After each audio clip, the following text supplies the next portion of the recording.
Before my closing eyes, shine through the gloom and point me to the skies.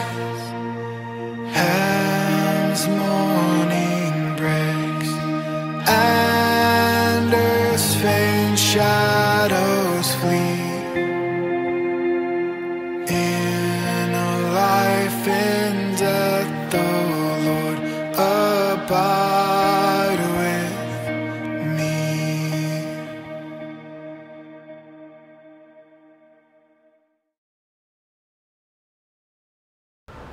Good morning po. Welcome again to our Covenant Prayer na ginagawa po every Monday through Saturday here at St. Paul United Methodist Church.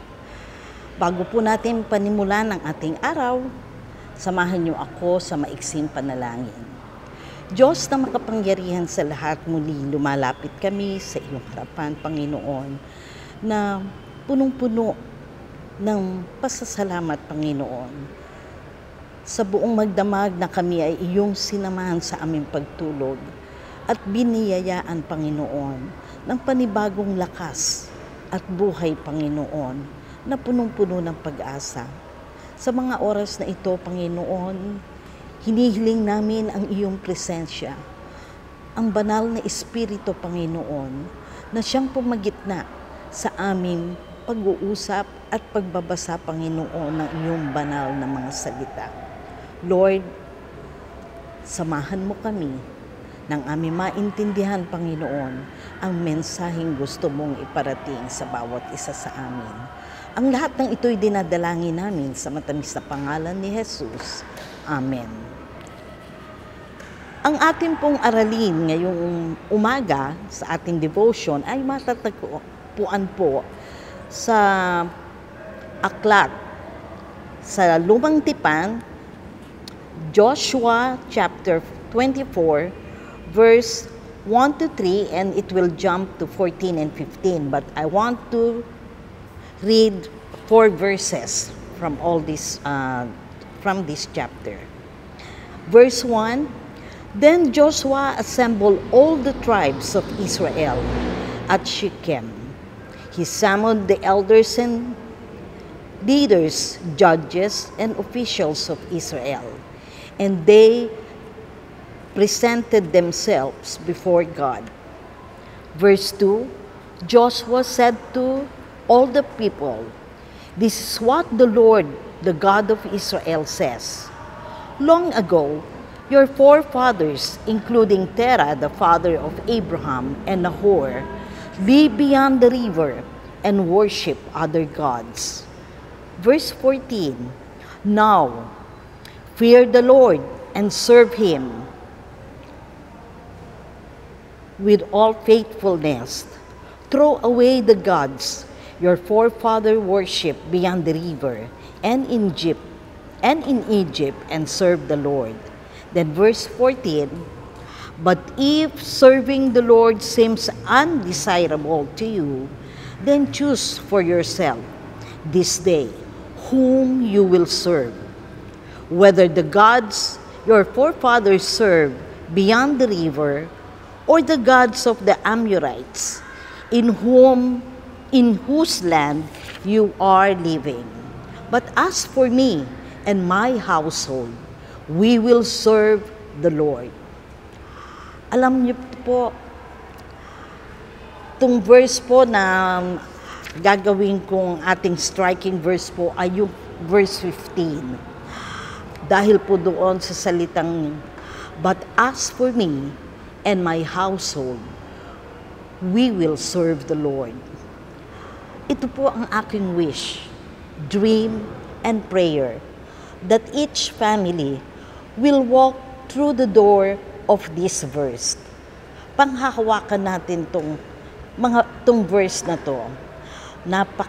Napakaliit na praise, pero by this, kung ating tong gagawing palatuntunan ng buhay ng ating pamilya, then I know we will witness God's grace. And this verse, sa chapter na to, this is Joshua's final speech bago siya namatay. A speech given to the whole congregation of Israel. Pinulong niya lahat ng elders, leaders, judges, para ulitin sa kanila, ipaalala kung ano ang ginawa ng Panginoon sa kanila. After all they have gone through and now they are settling in the promised land, itong verse na ito, it is a call to serve. And that is what Exodus is all about. Dahil kung papansinin ninyo at mababasa ninyo, Exodus 4, verse 23, then Exodus chapter 7, verse 16, and Exodus chapter 8, verse 1, makikita nyo yung praise dito, a familial praise or part of Moses' charge to Pharaoh. Sabi niya, lagi niya sinasabi, "Let my people go." But we must be reminded what Moses said next. Let my people go, that they may serve me. Yun ang sabi ng Panginoon dito, ng ating Diyos.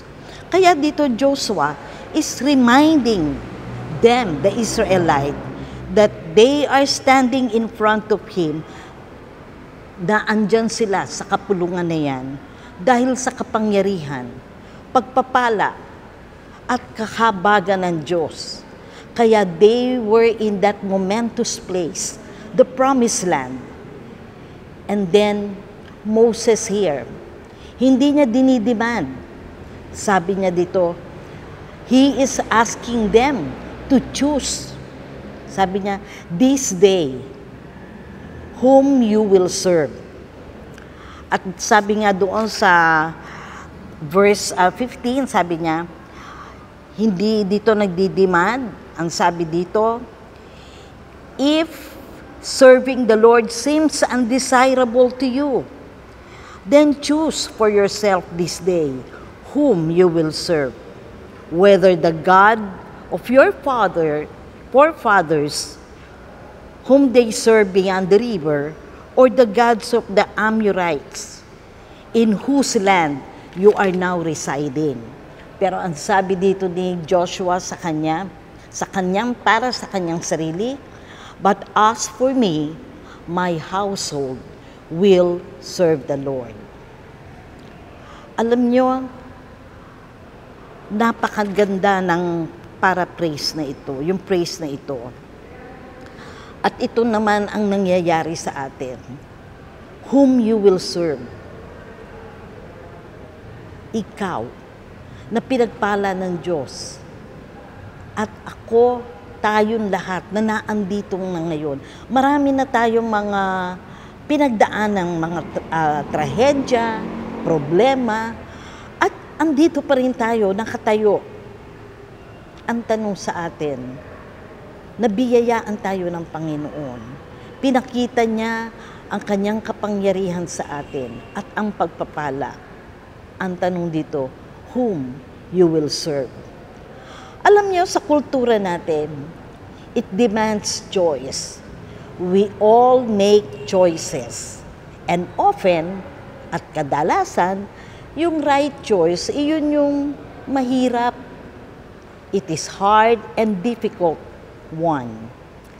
And the choice we made, sometimes or most of the time, determine the course of our life. Yung mga pagpili natin at mga desisyon natin, iyan ang susulat ng ating kinabukasan at ang ating magiging buhay.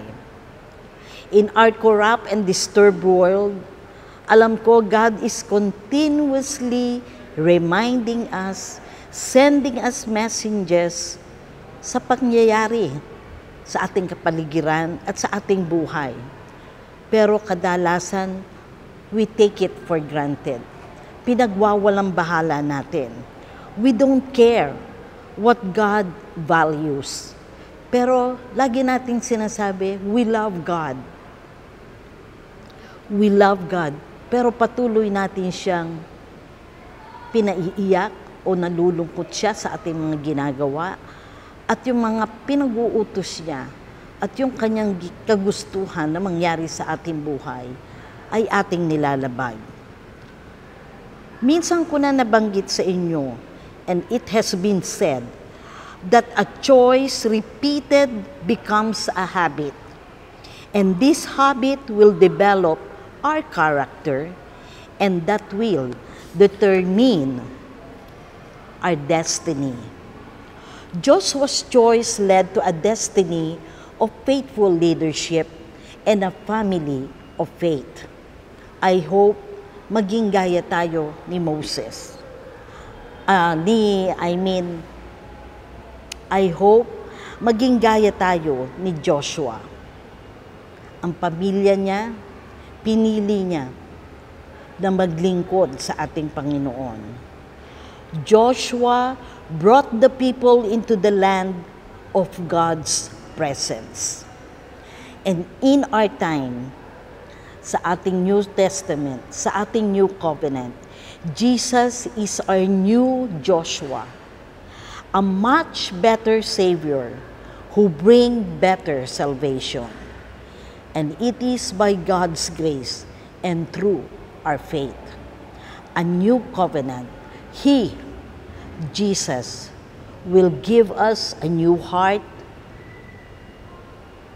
for a true service and a willing obedience, all by the grace of God.